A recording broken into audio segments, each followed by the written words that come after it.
So what I want to talk about is when I set up a Google Ad account, some of the match types that I create are based around, there's two main ones that I like to add into my campaigns. And I've provided a little bit of documentation with some of the recommendations that Google actually provides. Now, I want to make something clear. With the Google as a platform, what you have to understand is when you speak to a Google rep, they'll try and tell you to put on the auto settings, raise the budget, all this type of thing.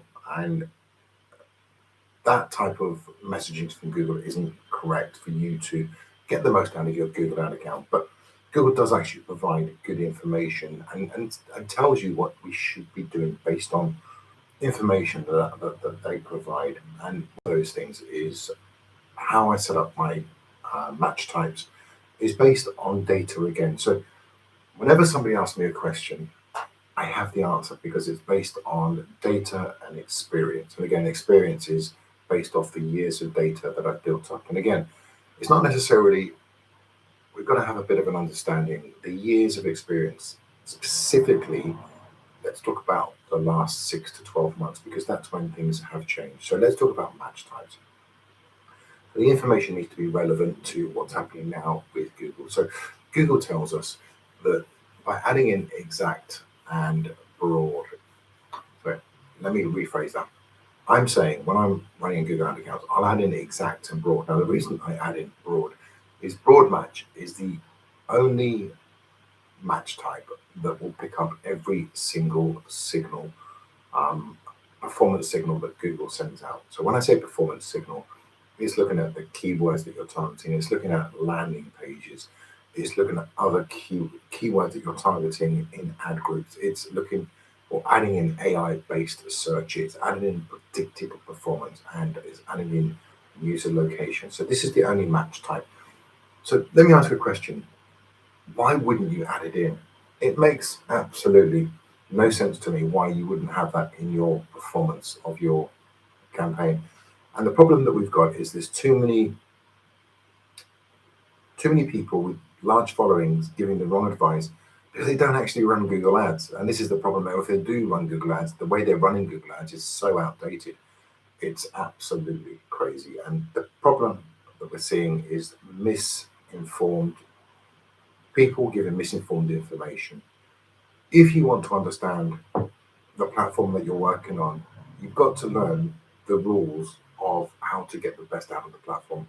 And sometimes Google will give us information that we should really be paying attention to because it will only improve what we need to do. Now, remember, we need to focus on where we get the attention. Is it going to be from a Google rep? Absolutely not.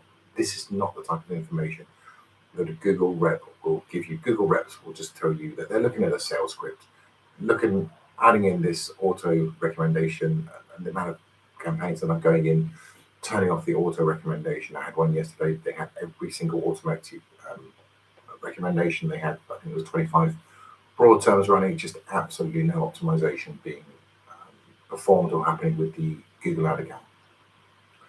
But what we need to do is Google is providing information. So Google is telling us broad gives us the best performance signals to drive performance in our Google Ad account. So why wouldn't we have that in? But also it makes sense. Logically, you want to get enough volume coming in, but on top of that, we want to make sure that whilst we're getting the volume, we can control negative keywords to make sure that even though Google will show for an array of terms, but then we control that through negative keywords. And remember, when we're adding in broad now, what's the main thing that we're adding in? We're making sure that we're not adding in one or two terms to make a sentence or to add in two or three terms. We want to be adding 3, 4, 5 long tail keywords, they're called, to kind of make a sentence or a meaning. And that way, you're giving more information to the AI. This whole AI revolution, a lot of this is based around the person on the other side of the computer, as in us. And the more information we give, we know we get better context backed from AI. So all we got to do is put a little bit more effort into our keyword research. We need to give a little bit more information. Now, the flip side to that, adding in broad is a must. Again, just adding in one or two broad to an ad group is the way you want to be structuring your accounts. On top of that, exact and phrase. So Google is telling us, okay, that using exact and phrase is exactly the same performance signals that drive your that drive your match types. So exact and phrase will target the keywords and it will give you predicted performance. That is it.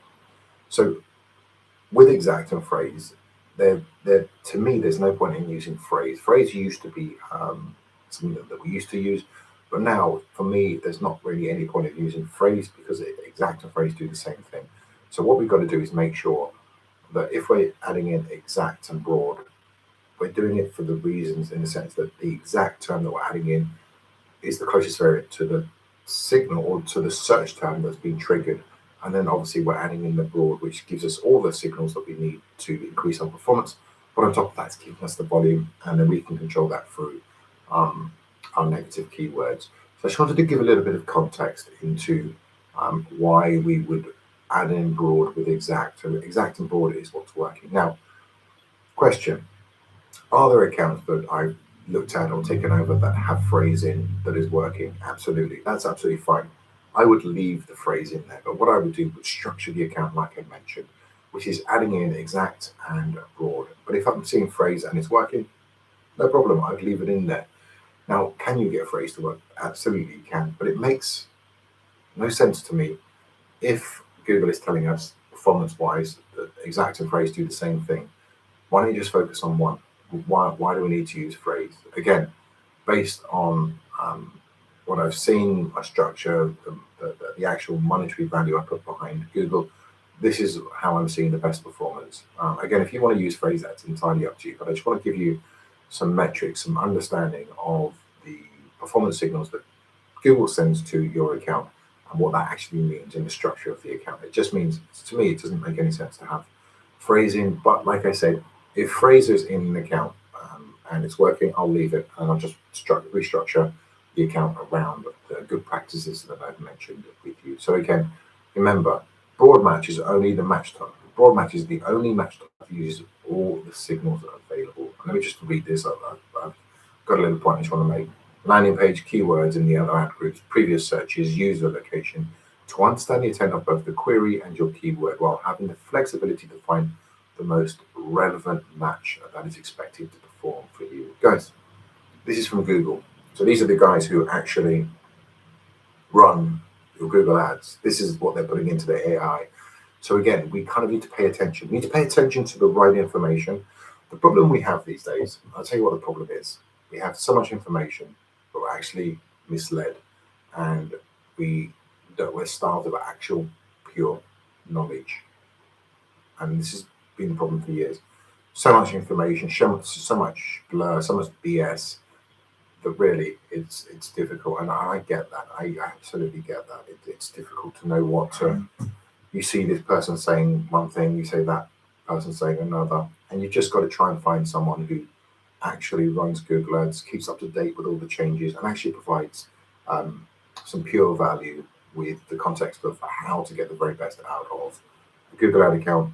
And I guess what you've got to do is, first of all, understand the platform you're working from, understand where the information is coming from. And again, this is from Google. This isn't something that they've made up. This isn't something that I've designed, thought about, or just kind of pulled from a resource. This resource comes from Google itself. Google is telling us certain bits of information. And again, Google gives us nuggets of information. So if we understand that, then potentially we're going to be better advertisers. So we need to make sure that we're keeping up to date with the way that we're running our Google ads. So again, make sure you understand the platform, the metrics that are coming back from Google. And this is my structure. Again, you can take it, you don't have to use it. But if you use a different structure, have the understanding to why you're doing what you're doing, and you can explain to yourself or you can explain to your clients if they ask the question, why do you use the match types? These are the reasons why I use it. I think it's a pretty sound bit of advice, and actually I think it's on par with actually what I'm telling you, which is that data-based context is what I'm trying to say. So again, if you have any questions, let me know. If you want to look at your account, I have no problem. 10-15 minute audit. I think we did 4 yesterday. Always happy to jump on and do an audit. We cleared out a lot of crap from a lot of accounts, and again, just rather than staying in the direction of not really getting performance, we can put you on the direction where actually getting some really good performance over time.